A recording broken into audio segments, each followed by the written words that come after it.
war curses diversities of rulers of darkness. Just imagine a lion's roar is much louder than a cheetah, than a cheetah. Eagle's roar, the authorities roar, lions, land force roar. What you think lions do? What you think eagles do? There's a sound. There's a sound that God uses two animals, that is eagles and lions. If you don't believe me, there's a scripture in the Bible that talks about John's vision. John had a vision of a throne.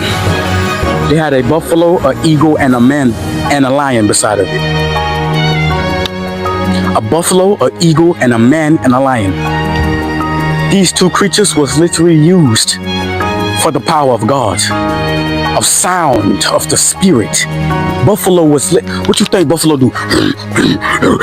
You think buffaloes move with a groan? Buffaloes move with a groan. Don't you think every animal, like dogs, what literally everything that a buffalo does and a lion does and an eagles lions roar. What you think buffaloes do?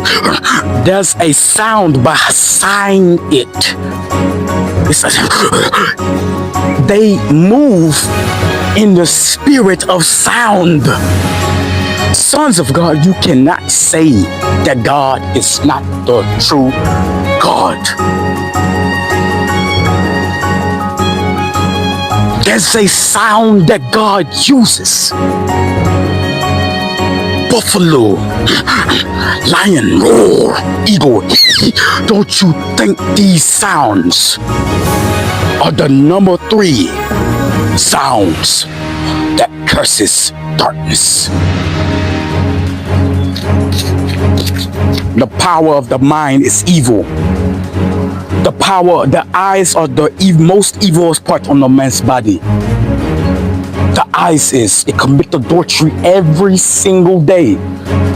No man can go with 1 second without masturbating because they have no woman to have sex with. If you have fire in you, you won't have to need sex. By 13, 14, 15, 17, 18, 19, I don't care about 20, but 18, I don't tolerate boyfriend in the house. The Spirit brought me a lot of ways that faith was dead unto Christ if there's no works.